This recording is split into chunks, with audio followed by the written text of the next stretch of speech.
Hello there, very good afternoon. You're watching Lunchtime News on TV1. Bringing you the news, I'm Tharish Kumar Singha. Let's take a look at your top stories for this afternoon. Indian Foreign Secretary to visit Sri Lanka. MP Manusha Nanayakkara provides a statement to the CID. Police headquarters apologizes summoning journalists to the CID. Interprovincial travel restrictions to continue to be in effect even after the country is reopened.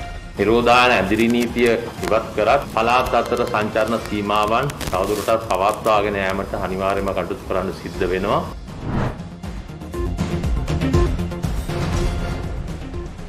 The agreement to hand over a 51% stake of the West Container Terminal of the Colombo port was signed in Colombo this morning. The Ministry of Ports and Shipping confirmed that the agreement was signed by the chairman of the Sri Lanka Ports Authority and a representative of the Adani Group. The operations of the West Terminal of the Colombo port will be carried out by a new joint company by the name of West Container International Terminal. John Keel's Holdings, which is another party in the deal, also inked the agreement today. Thereby, the shares of the Colombo West Container Terminal have been distributed among three parties, with the Indian Adani Group getting 51% of the shares, John Keel's Holdings getting 34% of the shares, and the Ports Authority in Sri Lanka has a 15% stake in this venture. The Hindu website reported the Indian Foreign Secretary Harsh Vardhan Shringla is scheduled to visit Colombo in early October as India and Sri Lanka seek to engage at high levels amid perceived strain in ties. The scheduled visit comes 10 days after External Affairs Minister S. Jaishankar and his Sri Lankan counterpart G.L. Peiris met on the sidelines of the UNGA session in New York. The Hindu noted, while official sources in New Delhi and Colombo indicated that Mr. Shringla will likely inaugurate some key bilateral projects between October the 2nd and the 5th, the thrust of his visit is yet to be known. The Samagi Jana Balawega MP Manusha Nanayakkara was summoned to the Criminal Investigations Department this morning. He was summoned to inquire into a statement he made recently regarding the NMRA data scam. A group of opposition MPs, including opposition leader Sajith Premadasa, accompanied MP Manusha Nanayakkara to the Criminal Investigations Department this morning. Although MP Nanayakkara had been summoned to the Criminal Investigations Department before, on the 20th of this month, his lawyers had inquired from the CID the reason as to why he was summoned, as the MP was not informed of this. The CID subsequently informed the MP that he was summoned to inquire into a statement that he made during a media briefing held on the 3rd of September. In the past, it was thieves and corrupt people who came here, but now they are questioning politicians and journalists who speak the truth. The minister is saying that they are not listening to even what he is saying. We don't know who is behind all of this. We wonder if some businessmen who are worried that their corrupt activities will be exposed are orchestrating these. One person involved in deleting the data of the NMRA has been arrested. People who reveal details of these are now being questioned. We are ready to answer these questions for the country. These sensitive information are vital to ensure national security of the country. We are ready to provide our maximum support to protect them.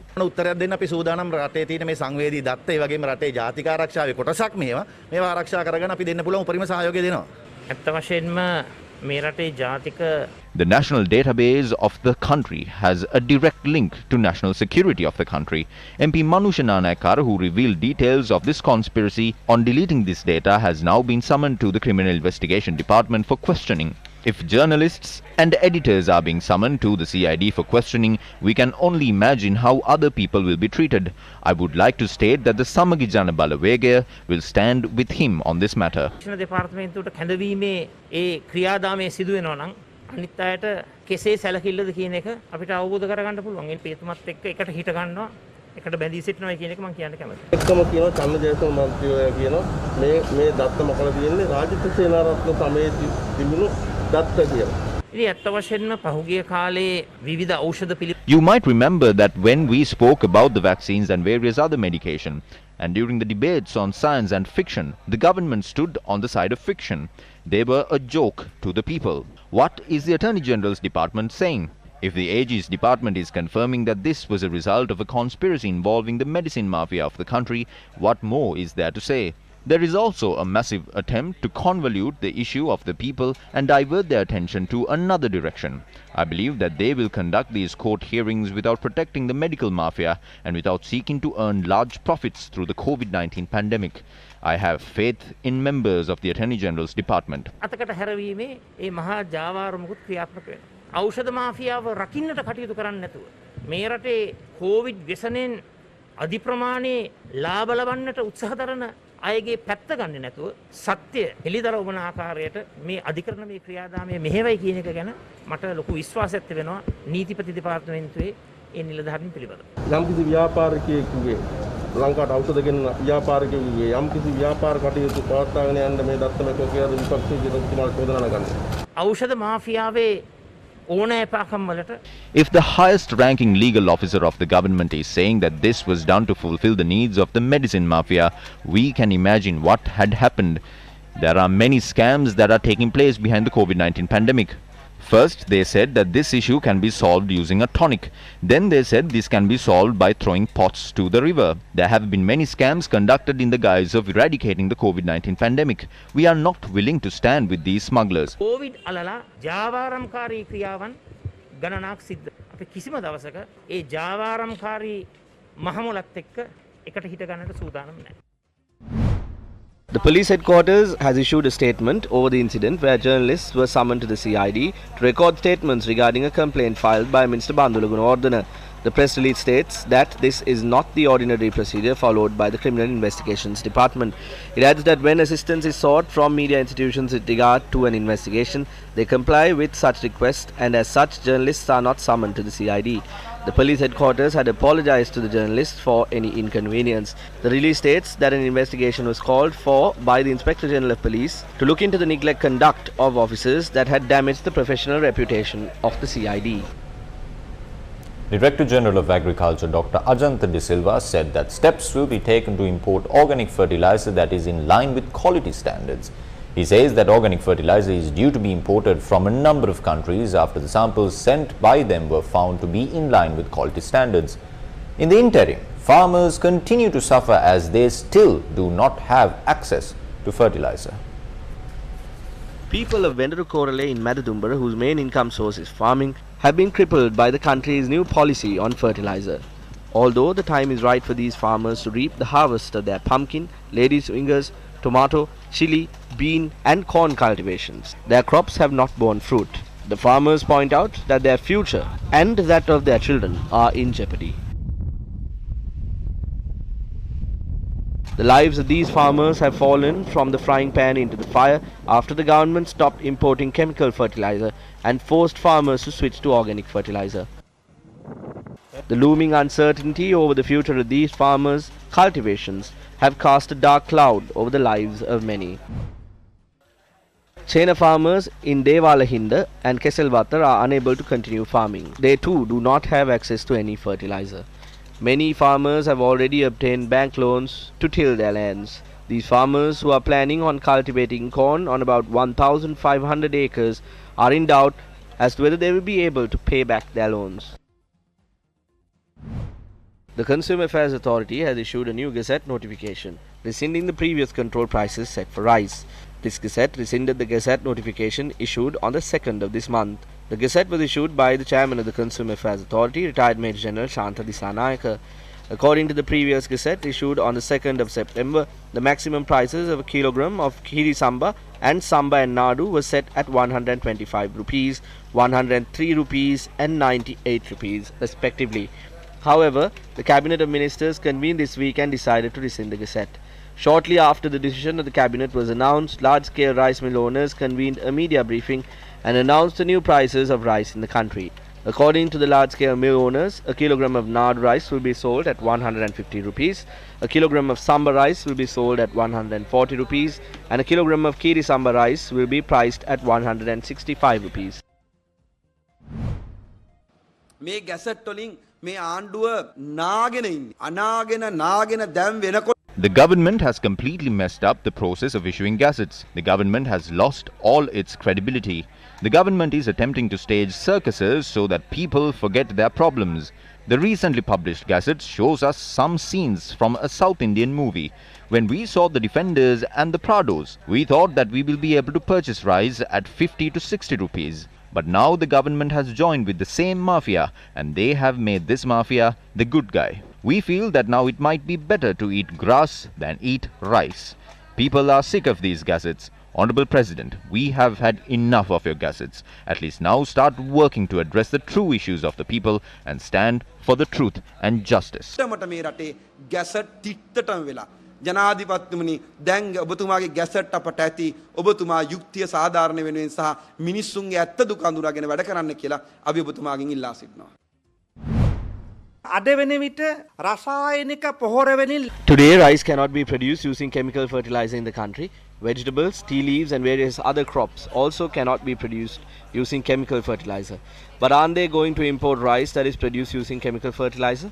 So, it is alright to bring rice produced with chemical fertilizer from overseas and feed it to the people of this country. Farmers in our motherland are helpless. Their cultivations have been destroyed. They have not been given any chemical fertilizer to cultivate their crops, and now both the farmers and their cultivations have been destroyed.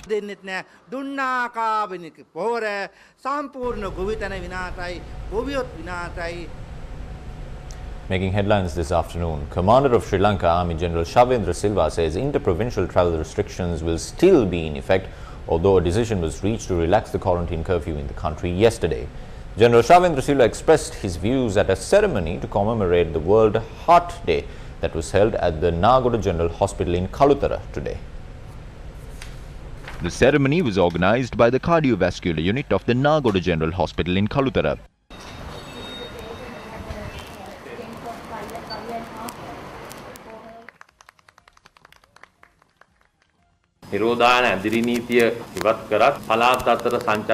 Even though the quarantine curfew was relaxed, travel restrictions between provinces will still continue. The other directives will be announced by the Director General of Health Services in the future.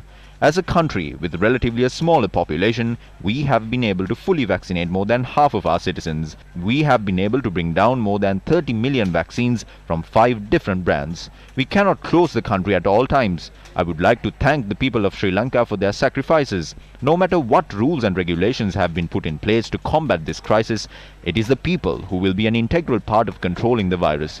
Therefore, I would like to ask the people to understand that and give their fullest support to eradicate this virus from Sri Lanka. කොයිඩ් ශ්‍රී ලංකාවෙන් පරාජය කිරීම සඳහා ගත යුතු ඔබගේ සහාය ලබා දෙන්න කියලා. How will public transportation services operate? Interprovincial public transport services will not operate. Both bus services and railway services will not operate between provinces. Also, we have been informed not to resume railway services even inside the province. We will not only operate private and SLTB buses within the provinces, but in provinces like the Western Province, where a large number of people travel to work using railway services, we will deploy additional buses in these provinces. Passengers on buses should be limited to the number of seats available. We were advised to impound buses transporting more than the approved number of passengers.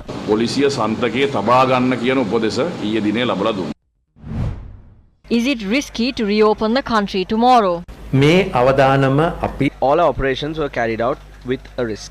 The damage caused by the long-term closure of the country cannot be calculated. Therefore, the country must be reopened as soon as possible. The number of COVID-19 cases will be reduced by then. Are interprovincial travel restrictions still in place? People travelling long distances is one of the reasons why the virus spread. To address this, what we can do is to reduce our long-distance travel. Unless there is a special reason, do not travel. Please avoid going outdoors unless it is essential. Is there an oxygen shortage in Anuradhapura?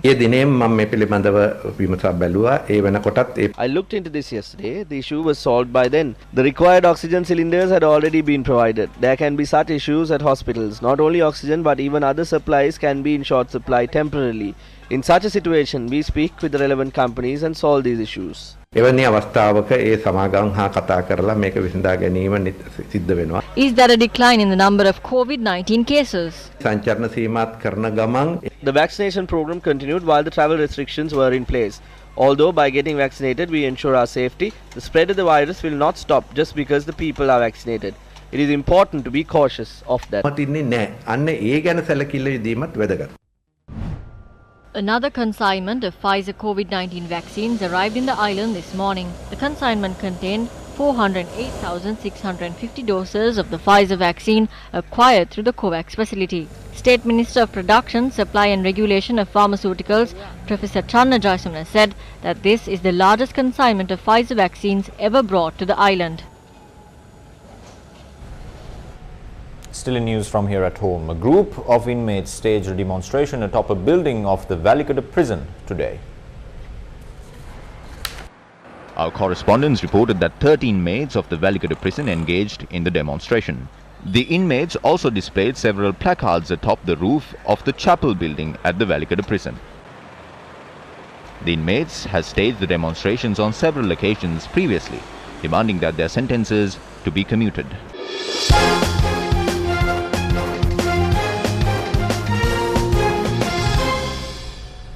The Sri Lankan contingent participating in the 2021 World Wrestling Championship in Oslo, Norway, left the island this morning. 5 wrestlers and 2 officials will be in Norway for the World Wrestling Championship from the 2nd to the 10th of next month. Since electing participants for the championship could not be conducted due to the COVID-19 pandemic, the participants this time